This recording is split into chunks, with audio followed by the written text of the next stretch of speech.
на България от Османско владичество 3 март е националният празник на България от 1991 година. На този ден е подписан Сан-Стефанския мирен договор за прекратяването на руско-турската война от 1877 до 1878 година, който знаменува освобождението на България. Договорът е подписан на 3 март, 19 февруари по стар стил, през 1878 година. Освобождението на България за пръв път се чества във Велико Търново на 19 февруари, 3 март по нов стил. 1879 година Антим I, първи екзарх на Българската екзархия, тогава председател на Учредителното народно събрание, отслужва панихида в църквата Света Богородица в присъствието на депутати и граждани. През 1880 година, 2 години след освобождението, 3 март се чества в София като ден на възшествието на престола на тогавашния руски император Александър II. Празнува се като ден на освобождението на България от Османско владичество от 1888 година. Скоро след 9 септември 1944 година е обявен за шовинистичен и повече не се отбелязва тържествено. От 1978 година 3 март отново се отбелязва, но все още като официален празник. Всяка година в чест на подписването на Сан-Стефанския мирен договор с решение на Политбюрото на ЦК и на БКП по повод 100 годишнината на събитието, на този ден се вдига националното знаме и се поставят венци на паметник на незнайния войн в София, в памет на българите, загинали в борбата за освобождението на Отечеството. Вечерта на площада пред Народното събрание до паметника на цар-освободител Александър II се провежда тържествена заря проверка. С решение на Народното събрание през 1991 година Денят на освобождението на България от Османско владичество е обявен отново за официален празник и национален празник на Република България. 3 март е не само свещен в историческия календар на България. 3 март е и ден за преклонение пред силата на българския дух, пренесъл българщината през вековете на хилядолетната ни история. Честит 3 март! Честит празник, българи! 3 март, преславен ден! Празник скъп на свободата! Нека погледи сведем и целунем знамената. Стари бойни знамена на хайдушките дружини водили са не една битка в робските години. Днес таили огнен дъх, път поемат знамената към най-българския връх, Шипка, връх на свободата. Боят настана, тук църцани, ето ги близо нашите душмани. Кураж, дружина, вярна, сговорна, ние не сме вече рая покорна. Кураж, дружина, вярна, сговорна, ние не сме вече рая покорна. Бийте, братя българи, враже порода, бой за чест и свобода, за мила рода. О, майко моя, родино мила, земя си красна райска градина. О, майко моя, родино мила, земя си красна райска градина. Нека с суда врага да смажем, нека му гордо, братя, докажем, че сме срушили мръсни окови, че сме свободни, а не робове. Че сме струшили мръсни окови, че сме свободни, а не робове. Бийте, братя българи, вража порода, бой за чест и свобода, за мила рода. О, майко моя, родино мила, земя си красна райска градина.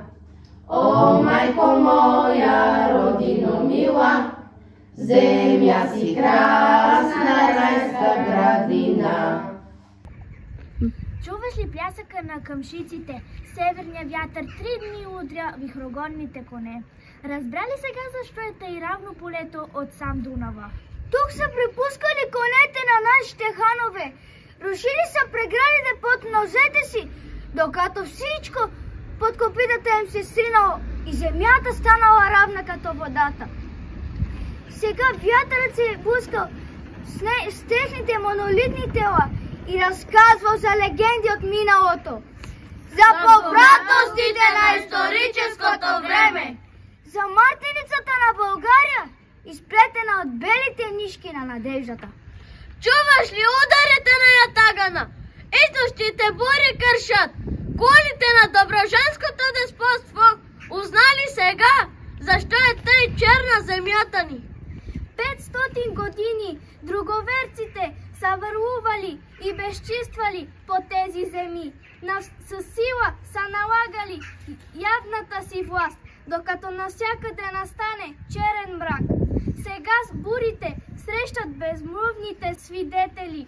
Чуваш ли камбарения звън? Южните мълни раздират тъмното небе. Сега усети ли могъществото на манастирската светлина? Там вдън горите, атонски високи, мъждукало малко помъче в една килия. То огрявало праведната ръка на монаха Паисий, побрал в книжчица новото житие на България. Светлината на ръкописа разсеяла робския мрак и възпламенила искрата на борбата за свобода. Сега мълните чертаят знаците на памета за българския род и език. Очуваш ли клепалото на неделното училище? Аз буквите познавам. Говорят те. Доброто съществува. Разбрали сега духовната мощ на словото. Историята добре помни имената на народните дейци, които са се борили за църковна и политическа свобода.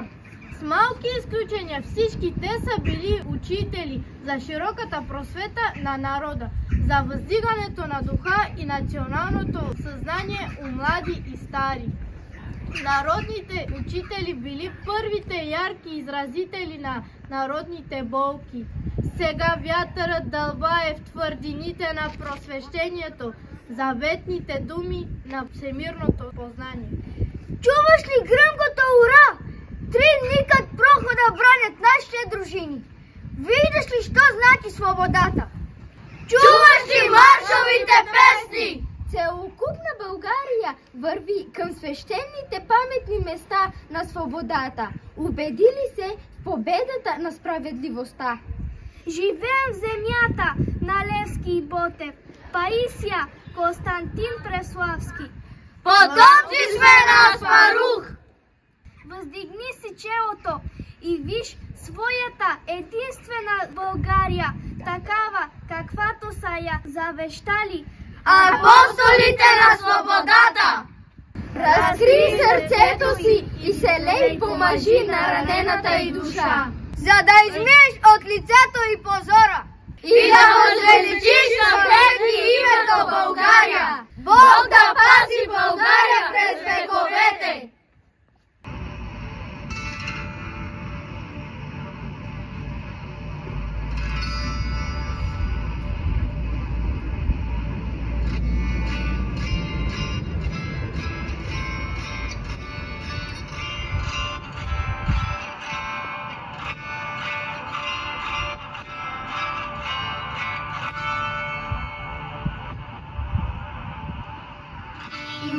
Има на земята малка приказна страна, за мнозина непозната, но за мене тя е една.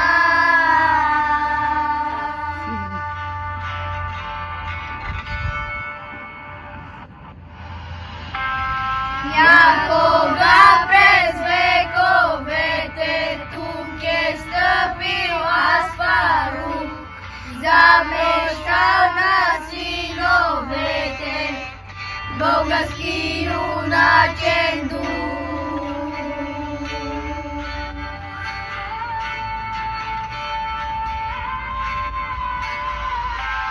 Земята стигна на негите на розовця, ухае, легенди шепнат планините. България това е.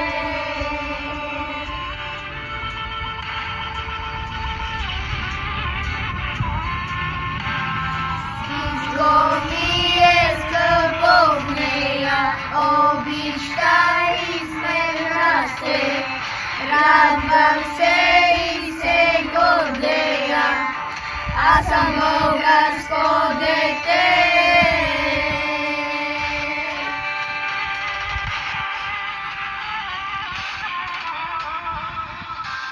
Сняга стигна на дрехите на розов цвят ухае, легенди шепнат планините, България